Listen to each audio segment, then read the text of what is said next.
Welcome to Small Business, Big Network, the podcast for small business owners who want big results from their networking. I'm Liz Drury, a freelance voiceover artist who knows that if you're not working, then networking could help. Chris Jacobsen is the founder of Slice, a full-service marketing agency based in Hull. Networking helped Chris get his business off the ground when he started out 6 years ago. And if you want to know what Hunger in Paradise is all about, then keep listening. Thank you very much for being my podcast guest, Chris. No problem, thanks for having me. So, Chris, you're the founder of Slice Marketing, which is based in Hull. How did you get into marketing in the first place? What's your background? So I studied journalism at university, and when I graduated, it was kind of the height of the recession, and I studied print journalism. So it was an industry that was shrinking quite badly as well at the time. So I kind of I realised I sort of probably had to adapt quite quickly. There was I had something ridiculous like 100 applications for every job vacancy or whatever at that point. So I realised I had to adapt. So just before I graduated, I went and worked in a marketing department in London, did an internship down there. Enjoyed that. That was really good. So that kind of gave me a bit of a platform, I suppose, into marketing in a wider sense. From there, I worked at a couple of agencies, but the first sort of proper job, the kind of the big job, if you like, that I got was at a PR agency based just outside of London, but did a lot of work in London and with national and international brands. So that was quite exciting, and I guess that was kind of where I pushed off from really there, and had a couple of jobs at other agencies from that point. And as anyone who's worked in a small agency will know, it's you have to be a bit of a jack of all trades really. Yeah. You kind of have to have your finger on the pulse and have sort of several disciplines that you can operate in. So as I got more experienced and worked in several other jobs, I started to develop a kind of more rounded skill set, I suppose. And then after a while, I'd always kind of been keen to start my own business, but I guess it'd always been a bit of a I don't actually know how to do it, how to go about doing that. Just having worked in small agencies and worked closely with other owners, and I always think kind of people who work in marketing have a good understanding of how business runs anyway, because they need to. I developed those further skills, if you like, and then decided to give it a go myself. About sort of 6 years ago, I started now, haven't really looked back. So at what point did you come back to the Hull area after being in London? Yes, I didn't spend ages in London. It was probably about sort of 2 or 3 years, I think, after graduating. So I was kind of at mid-20s when I came back to Hull. Worked for a couple of agencies around here for a few more years, and then like I said, about 6 years ago, I started this. And so, how has your business grown in those last 6 years? Yeah, I was quite lucky in so much as the first day that I went, so I started freelance rather than a business, strictly speaking. And the first day that I went freelance, I managed to land a decent client. So right from day one, I knew that kind of at least the bills are paid. At least I'm covering my bases. So that was quite good, and it was a very, very small operation to start with, deliberately so. Obviously wanted to keep overheads down and that sort of stuff. So I was just working from a laptop, which is the beauty of this type of industry. I didn't have to go out and buy loads of expensive machinery or materials to be able to do the job. It was just me and a laptop, and it grew from there. That was how I started. Sort of jumped into it from there. It was relatively easy. Having a client, there wasn't kind of an endless period of month after month where I wasn't making loads of money or not making any money at all. It was quite good. They were a good client from the start. Yeah. So how many people work at your agency now? So there's 4 of us at the moment, and we're just looking to hopefully, we've got a few contracts out that are looking fairly promising. So if those come off, we'll be looking to probably get on a couple more. So it's growing quite well at the moment. Brilliant. And what kind of businesses do you work with?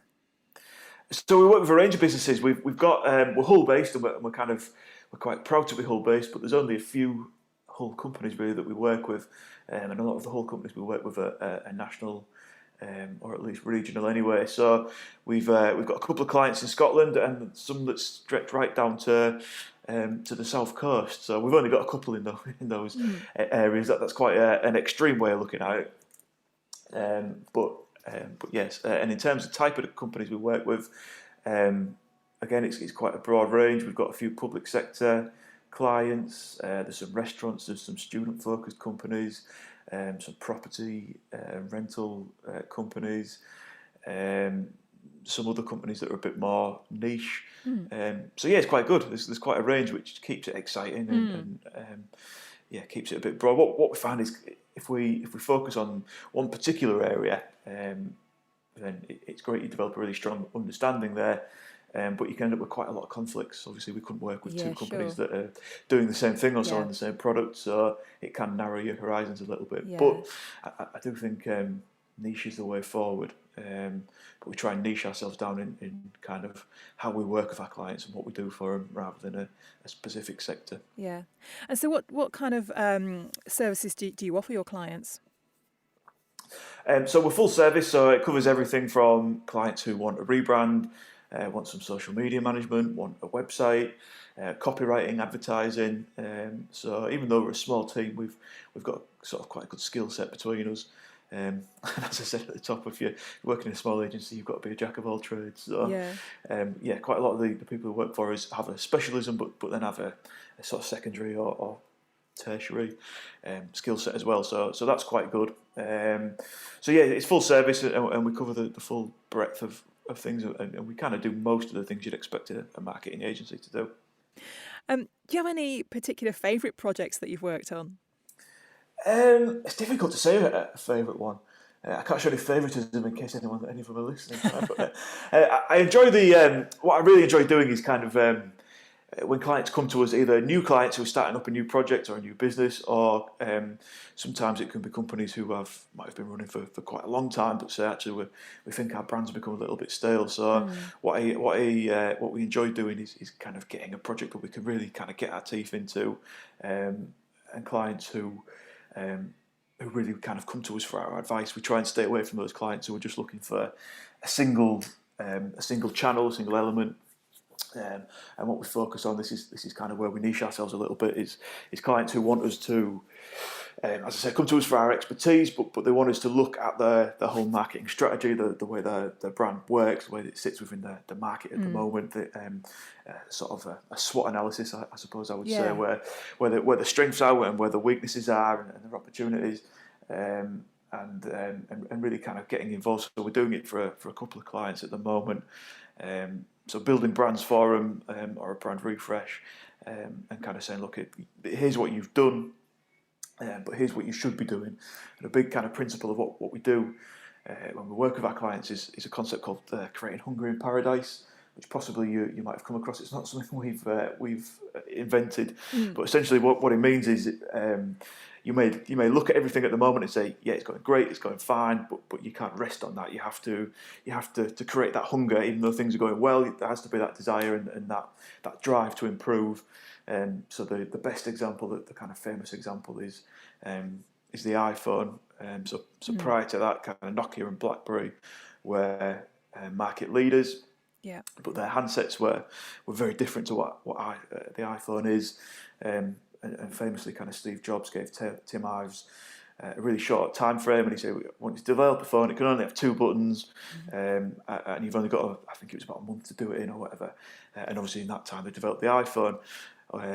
But of course, Apple had loads of money and loads of time potentially that they could have thrown a bit, but they created that hunger, which produced a groundbreaking product that left the market behind, sort of thing. So that's what we try and do to our clients, and say, look, yeah, you may be able to rely on your existing customers and things may be working as they are, but what if that was to disappear? Yeah.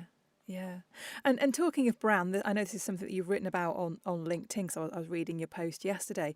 So what is a brand? Because as you've said in your post, it's not just a logo and colours, is it? Yeah, exactly. Yeah.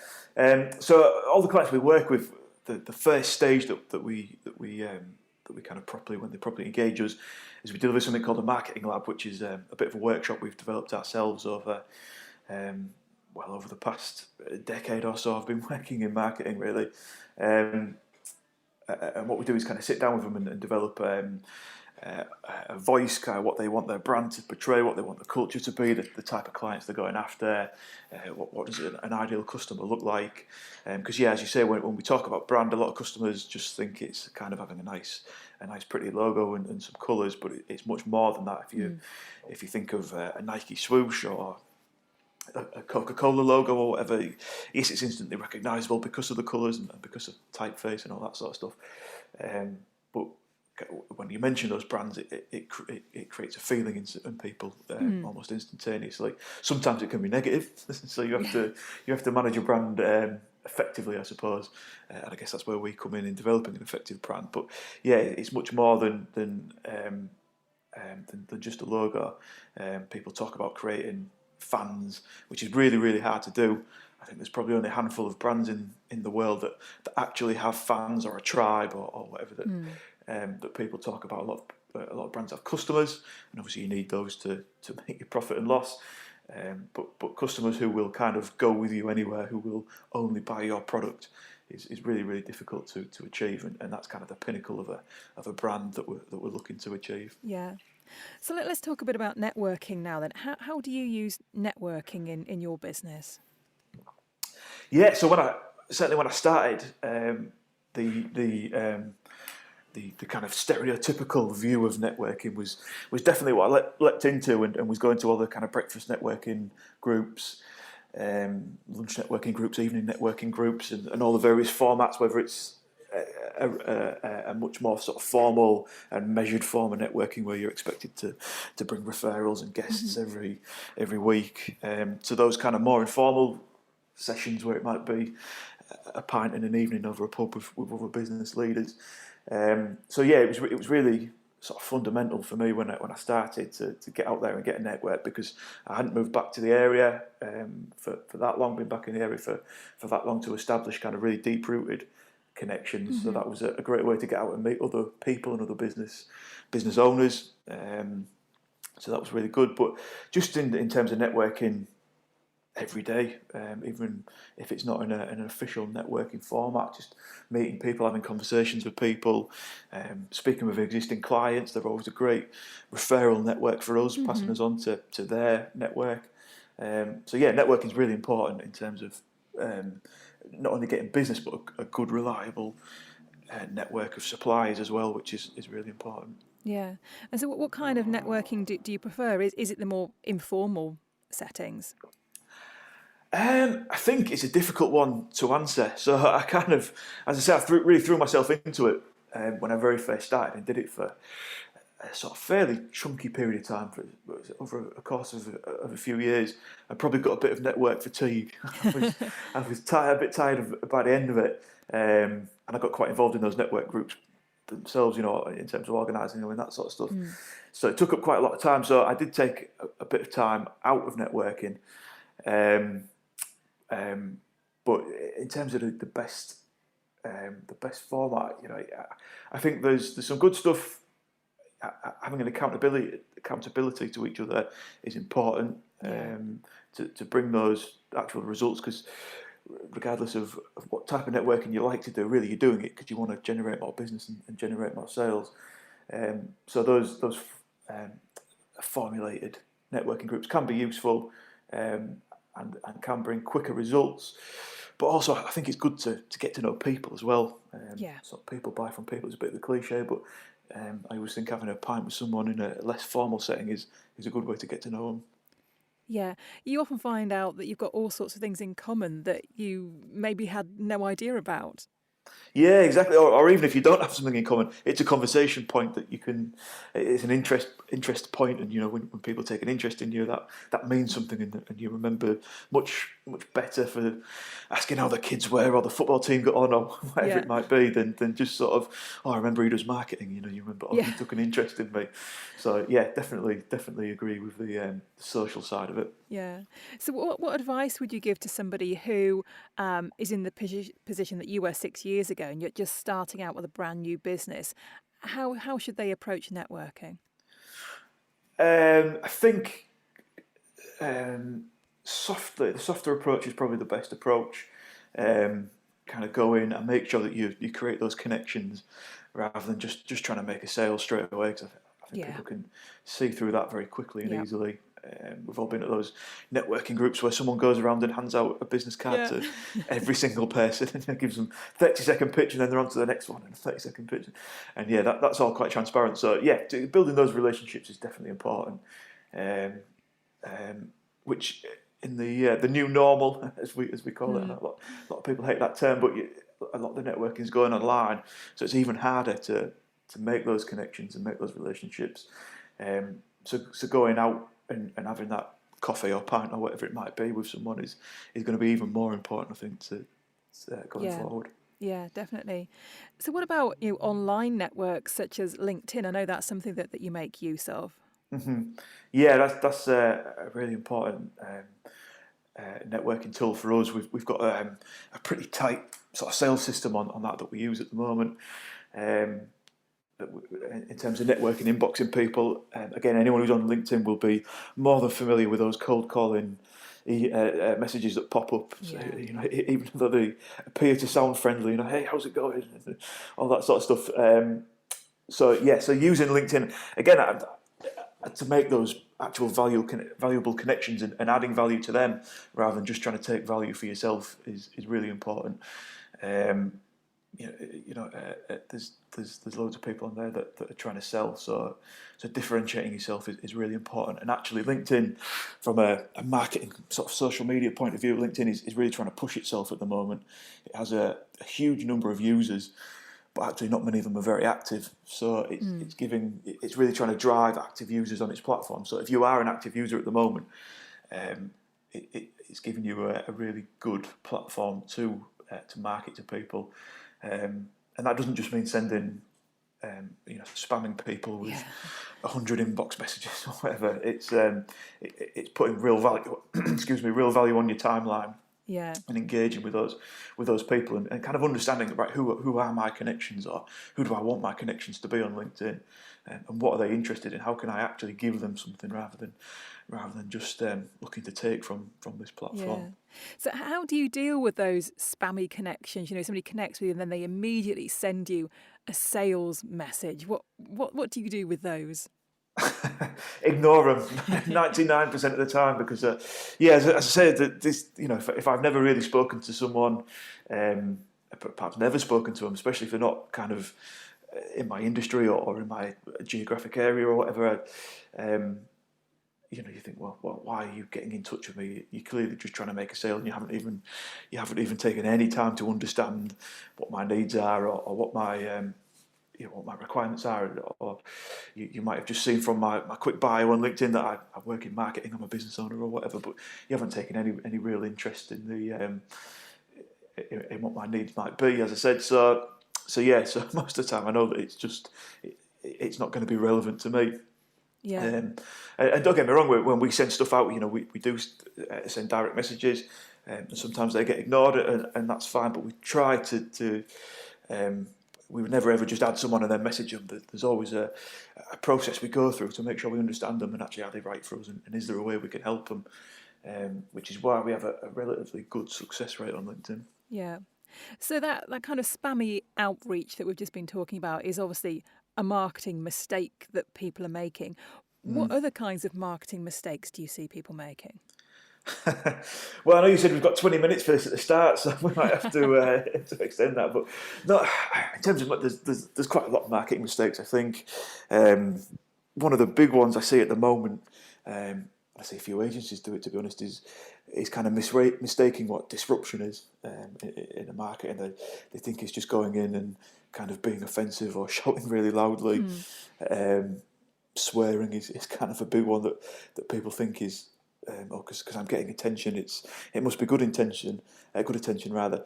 And don't get me wrong, there's a place for that, and some brands do it quite well, and I mean, there was. It's quite an old example now, but remember when KFC changed their the couriers or the chicken suppliers? I can't remember what it was, and obviously the restaurants were left without chicken, which is pretty fundamental when you're a fried chicken restaurant. And obviously, then they rearranged the letters of KFC. I'm sure you can work out where this is going, but and ran an ad campaign, sort of saying, "Whoops, we're very sorry." So that's quite a disruptive campaign, and that's been clever and obviously appeals to a wide part of their audience and people who go and buy from KFC restaurants. So that's a good example. But just using 4-letter swear words in your marketing isn't going to, just throwing them in randomly isn't going to kind of help. So that disruptive side of stuff is a lot of what I see. Social media, I quite people being far too salesy on social media. You've got to offer your audience some value, and what that value is depends on your audience. So take time to understand who they are and what they want. Listen to what they're saying, listen for key words, listen to key people in that sector and see what they're talking about, and then you can start to develop a message. If you just go out straight away and say, I'm selling this, then people aren't going to be interested. I always sort of, maybe this is saying more about me that I keep referencing pints in the pub and stuff, but I always think if you're on, let's say Facebook, for example, think of the Facebook platform as the equivalent of a pub. And if you were to walk into a pub and start saying, I've got this to sell you and come and talk to me, I'm really interested, the chances are everyone would shift away from you. And no one would be interested in sitting with you. Whereas if you were to go into the pub and start listening to what people were saying and get involved in the conversation, and then people would start saying, well, tell me a bit about you. And then once you've got that sort of buy, and then people are interested and they're listening. So it's a much more effective way of going about it. Yeah, definitely. So what's in the pipeline for Slice? What future plans do you have for your agency? So growth is the main priority for us at the moment. We're really looking to do that. We've got a couple of decent projects in the pipeline, which will hopefully help facilitate that. So yeah, we're always looking to keep moving forward and grow. Work with bigger companies, work with exciting brands, expand the team, diversifying what we do. It's quite an exciting time, really. Kind of coming out of lockdown, a lot of companies are looking to revisit the marketing and maybe change the way that they're going about it. A few of them have been on the wrong end of that hunger in paradise principle that I mentioned a while ago, and have had to change what they've done because customers have gone elsewhere. Again, you look at Skype, a huge example of probably the leading video conferencing platform going into lockdown, but just didn't innovate and were being overtaken by Zoom. So a lot of companies kind of coming off the back of that, kind of thinking, well, actually, we need to do something a little bit differently now. Yeah. And just finally then, if people are interested in either working for you or having you work for them, what's the best way for them to get in touch with you? So we've got a website, of course, slice.marketing. That's just slice.marketing. There's not .com or .co.uk or anything at the end of it, as some people do. Just have a look on the website, have a look around. It should give you a good idea of who we are and what we do. Or you can find us on all the usual social media channels at Slice Hull. Or if you want to get in touch, find out a bit more information, maybe set up a meeting or whatever, you can email us at hi@slice.marketing. Lovely. Well, thank you very much, and the best of luck for the future. No problem. Thanks for having me. Thanks for listening to Small Business, Big Network. If you found this podcast useful, please do rate, review and subscribe. And don't forget to share it with the rest of your network too.